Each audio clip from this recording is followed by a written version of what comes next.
حضرت سیدنا یونس علیہ السلام، آپ نے جبرائیل علیہ السلام سے فرمایا کہ میں روئے زمین پر جو سب سے زیادہ عبادت گزار بندہ ہے میں اس کو دیکھنا چاہتا ہوں۔ تو جبرائیل علیہ السلام یونس علیہ السلام کو ایک ایسے آدمی کے پاس لے گئے جس کی جزام کی وجہ سے ہاتھ اور پاؤں کٹے ہوئے تھے۔ اس کی زبان پر جاری تھا کہ یا اللہ پاک، جب تک تو نے چاہا ان اعضاء سے میری مدد فرمائی، مجھے فائدہ پہنچایا، جب تو نے چاہا ان کو لے لیا، میرا تو مقصود بس تو ہی تو ہے، میں ہر حال میں تجھ سے راضی ہوں۔ تو یونس علیہ السلام نے فرمایا کہ اے جبرائیل، میں نے تو کہا تھا کہ ایسے بندے کے پاس جانا ہے جو سب سے زیادہ عبادت گزار ہے، تو مجھے کیسے بندے کے پاس لے کر آ گیا؟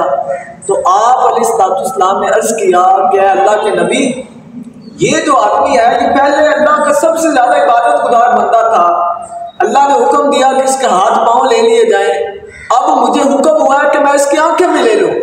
تو آپ نے یوں اشارہ کیا، اس کی آنکھیں بھی نکل آئیں، اس کی زبان پر وہی کلمات جاری تھے کہ یا اللہ پاک، جب تک تو نے چاہا میری آنکھوں سے مجھے فائدہ پہنچایا، جب تو نے چاہا اس کو لے لیا، میرا تو مقصود بس تو ہی تو ہے، میں تجھ سے راضی ہوں۔ اب جب اس نے یہ کلمات کہے تو جبرائیل علیہ السلام اس آدمی کے پاس گئے اور فرمایا کہ آپ اور میں مل کر اللہ کی بارگاہ میں دعا کرتے ہیں کہ اللہ تمہیں تمہارے اعضاء جو ہیں وہ واپس کر دے، ہاتھ پاؤں آنکھیں واپس کر دے، تاکہ تم اسی طرح دوبارہ عبادت کرو۔ تو اس آدمی نے انکار کر دیا۔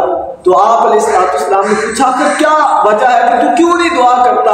اس نے کہا کہ جب اللہ پاک اس پر راضی ہے کہ میرے ہاتھ پاؤں اور آنکھیں لے لے تو میں اللہ کی رضا میں راضی ہوں۔ تو یونس علیہ السلام نے فرمایا کہ واقعی اس سے زیادہ عبادت گزار بندہ کوئی نہیں۔ جبرائیل علیہ السلام نے عرض کیا کہ یہ وہ رستہ ہے، یعنی مصیبت پر صبر کرنا یہ وہ رستہ ہے کہ اللہ تک پہنچنے کا وسیلہ اس سے بڑھ کر کوئی اور رستہ نہیں ہو سکتا۔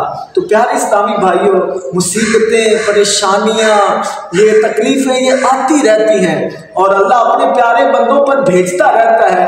ہمیں ہر حال میں اللہ کا شکر ادا کرنا چاہیے۔ وہ کہتے ہیں نا، چپ رہسے تا موتی ملسن، صبر کریں تا ہیرے، پاگلا وانگو رولا پاویں نہ موتی نہ ہیرے۔ مشکلیں، پریشانیاں، تکلیفیں آتی ہیں، ہمیں صبر کر کے اللہ کی بارگاہ میں اجر لینا ہے۔ آپ اس واقعے میں دیکھیں کہ ان بزرگوں کی ہاتھ پاؤں آنکھیں بھی لے لی گئی، لیکن ان کا صبر کیسا تھا، ان کا استقلال کیسا تھا، وہ اللہ کی رضا میں کیسے راضی تھے۔ انہوں نے دعا تک نہیں کی کہ اللہ پاک انہیں شفا عطا فرما دے، یہ ان کا خاصہ ہے۔